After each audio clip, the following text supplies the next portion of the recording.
You must be 21 to drink and must be fully vaccinated to take that mask off in the crowd.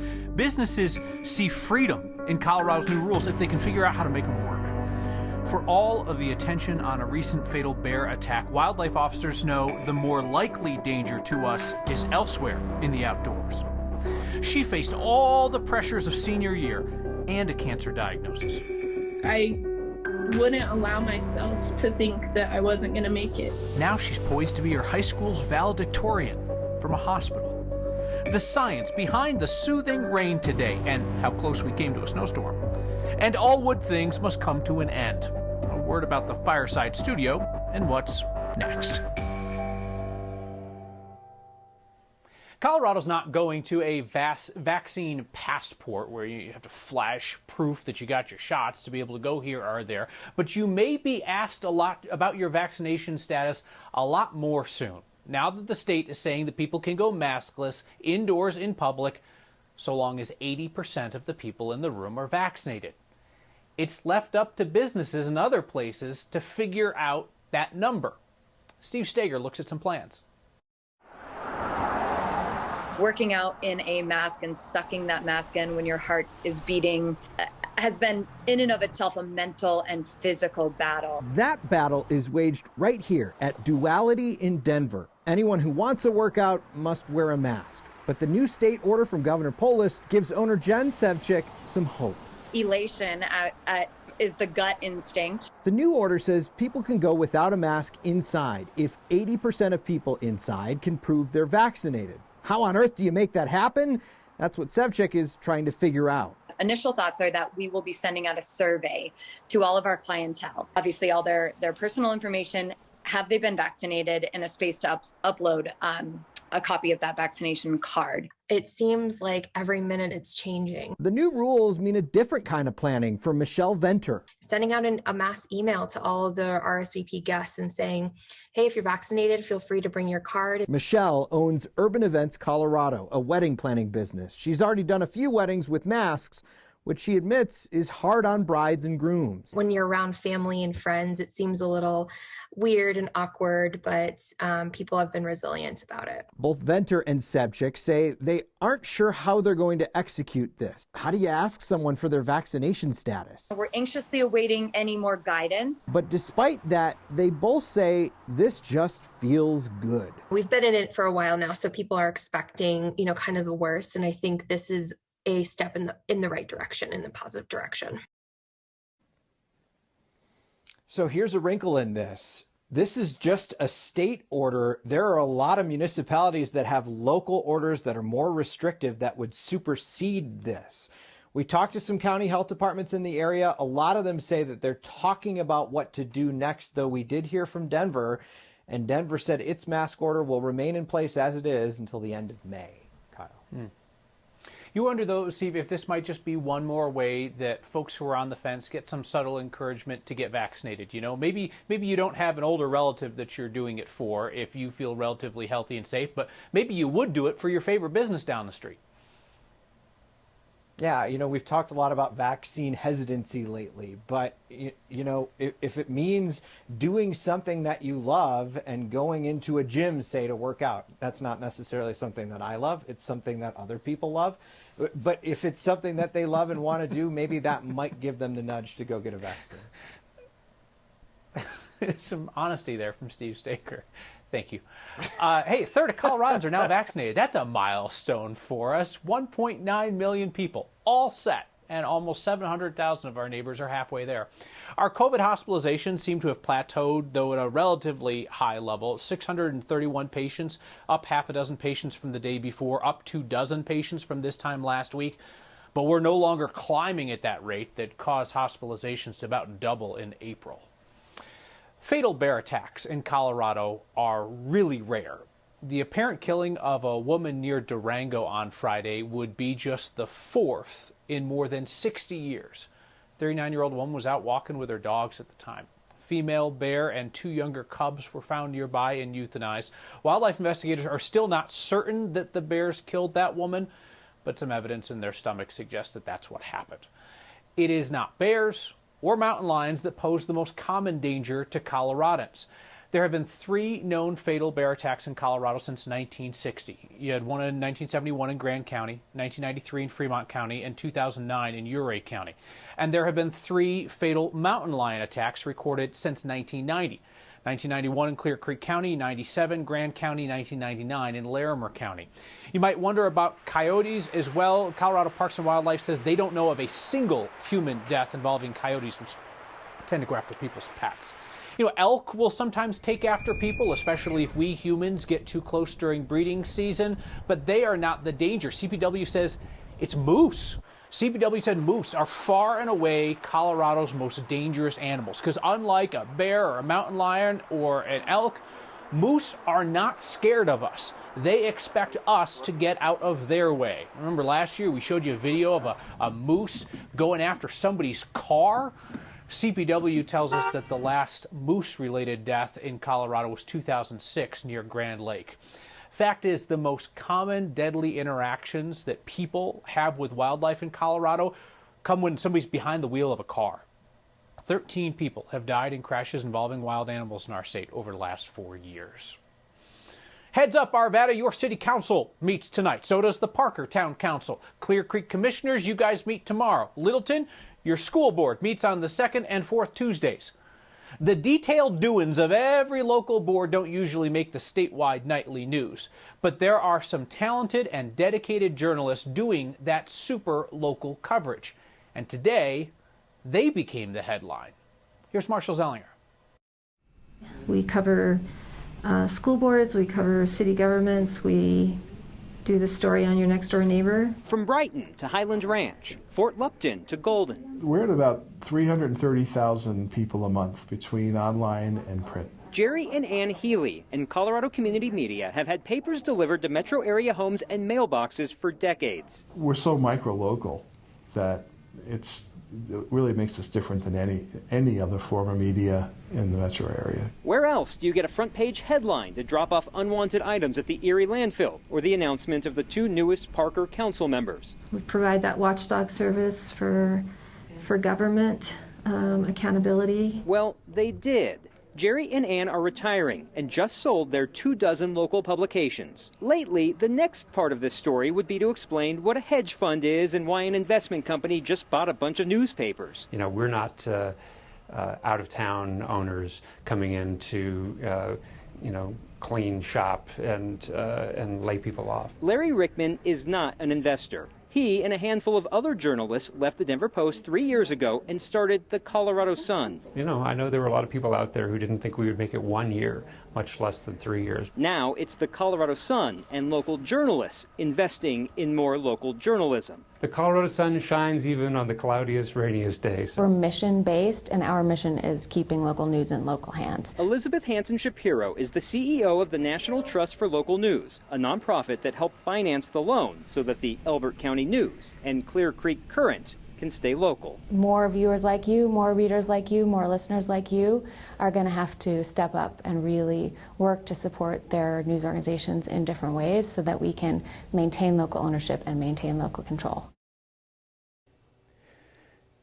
I asked Ann and Jerry Healy, if not for this agreement, would they have sold to an investor? They said no, that they've had other offers previously, but those conversations revolved around balance sheets and bottom lines. And Kyle, don't tell the others, but I asked Jerry and Ann which of the publications was their favorite. Not that you're supposed to pick favorites, but it was the Littleton Independent, because that was the first paper they bought.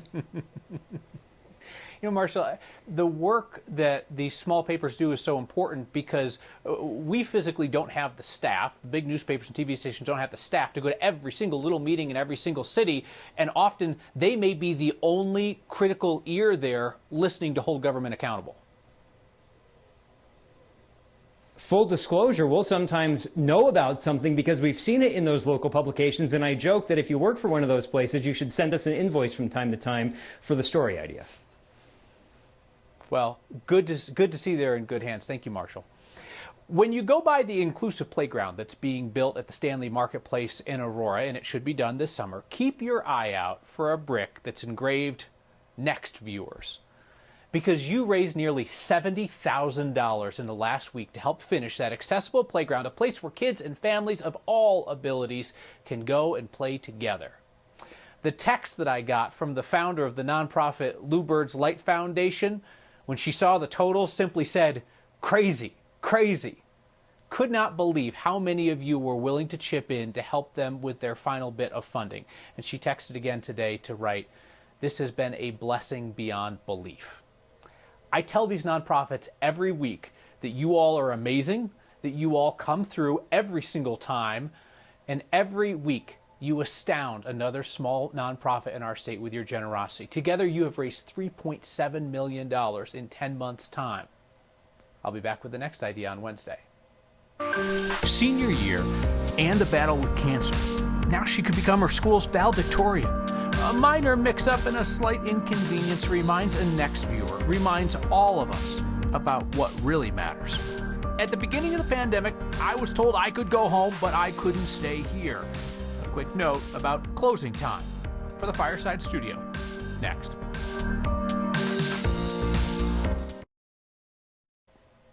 A next viewer named Kayla shared something with me the other day that was a real reset in terms of gratitude and perspective. And she said I could share it with you too. So she ordered her daughter's birthday cake from the wrong grocery the other day. So she had to drive clear across town in Brighton to the other store where the cake was waiting for her. You know, it's one of those small inconveniences that sometimes we make into a big deal in our mind. The cake was waiting there for her, but her daughter's name was misspelled. Another small deal that sometimes we can make into a big thing. When she went to pay, she was told it had already been paid for. And there was a note. "Today is my daughter's 30th birthday, her 26th birthday in heaven. In memory of her, I'm buying your cake. I hope your child has a wonderful birthday. Have fun, make memories, love each other. Peace and love." Signed, Becca's mom. Kayla shared that note with us with a message of her own. She wrote to me, "It was a simple reminder. I know this past year has not been easy on anyone. Kayla wrote, enjoy every minute with your girls as I'll do the same with my children." Yes, indeed. You know, so much of what seems like a problem in life isn't. So, happy birthday, Abigail, and peace and love to Becca's mom. Our latest spring storm brings more rain and snow to the Front Range tonight, with severe weather to our south. Advisories for travel in the high country for another 2 to 4 inches of snow tonight. More rain for Denver, but we start to see improved conditions after midnight tonight. As this storm moves out, you might wake up to sunshine tomorrow, but guess what? There's another storm, and that means another chance for showers late in the day on Tuesday. Rain till midnight, our low 36. Tomorrow, sunshine to start, clouds in the afternoon, an isolated shower both Tuesday and Wednesday, and then with sunshine, mid-70s Thursday, back to 80 by Friday afternoon. So we were talking to our Corey Reppenhagen, storm chaser extraordinaire, about how rare it is that we see rain like we did today. Just rain without a thunderstorm. And Corey was saying that today's long, steady rain was actually closer to a snowstorm than it was a thunderstorm. The air was cold enough to keep the clouds from rising up and forming lightning. And just a few degrees cooler, and we would have had a snowstorm on our hands. I hope that you got a chance to stop and listen to the rain today. Researchers say that the rain relaxes our brain because our brains perceive the sound as non-threatening. It allows the brain to subconsciously relax.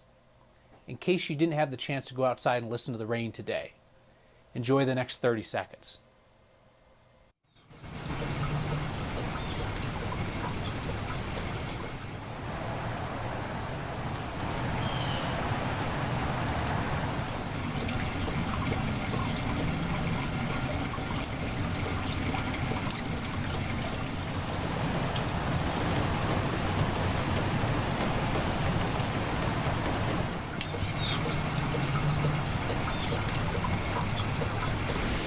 What do you think?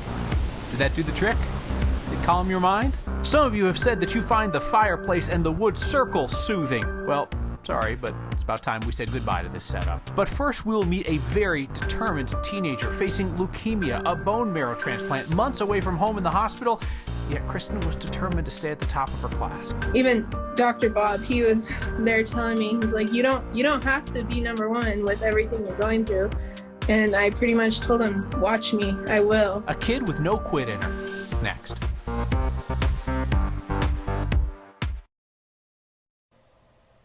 Take all that high school brings, then add a leukemia diagnosis, a bone marrow transplant, and nearly 8 months away from home getting treatment. A high school senior who faced all that is still on track to be her class valedictorian. Our Byron Reed has the story.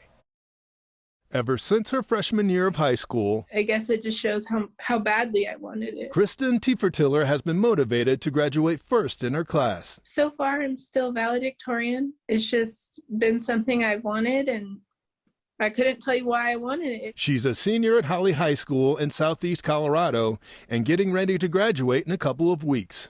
It's a milestone she didn't think she would ever see. Just bent down and scraped my knee, like the lightest scrape, and it bled for like an hour and a half. In 2019, she was admitted to Children's Hospital. So I was in Denver a total of 7 months. Diagnosed with acute myeloid leukemia, a type of lethal blood cancer. There was a time when I didn't know if I was going to make it. After 2 traditional chemo treatments, Kristen received a revolutionary bone marrow transplant and is now cancer-free. She says even though she was in the hospital, she managed to keep up with her schoolwork and maintain her class's highest GPA. Luckily, my teachers down here, they agreed to do Google Classrooms, so I could do work through that and still be on track a little bit. Adolescents especially have realistic expectations, and the fact that she is still valedictorian is, although not surprising to me, just an incredible achievement on her part. Dr. Bob, he was there telling me, he's like, you don't have to be number one with everything you're going through. And I pretty much told him, watch me, I will. Kristen says even though graduation day will be a little stressful, I'm not the best in front of a lot of people. It's a day she's been determined not to miss. I will enjoy knowing that through everything, these are the people that had my back. For Next, I'm Byron Reed. How's that for an answer? Watch me. Kristen's going to graduate in a couple of weeks. Dr. Bob will be there. She's headed to Grand Canyon University to study forensic psychology. We are getting some feedback tonight about the location of this broadcast. Brett writes, "Get out of your basement." Brett, I have some good news for you and bad news for the hundreds of Next viewers who have written in asking us to keep the Fireplace Studio indefinitely. So, we kept Next here, even once I started returning to the 9 News studios each night for 9 News at 9 and 10. We kept this for Next because so many of you kept writing in saying, please keep it. But this setup was not meant to be forever. I mean, for starters, my kids would like to play down here. So how about this for a deal? We will keep the Fireside Studio through the end of this month, and then we'll take Next back to the bright lights of the 9 News studios. I have some ideas of what we might do with the wood in the circle that has become the subject of such fascination, but would welcome your suggestions on that. Maybe you'll even send one in during the break because your feedback is next. Oh, a whole bunch of ideas of what we should do with the wood in the circle when we take apart the home studio at the end of the month. Patricia was thinking we could make it into Christmas ornaments and sell it for charity. Deanne and Adam both also suggested some kind of raffle to benefit a good cause in our community. I'll keep thinking, you keep thinking too. Michael says, Fireplace Studio chats have made the last year of the pandemic life a bit more comfortable. Thanks, Michael.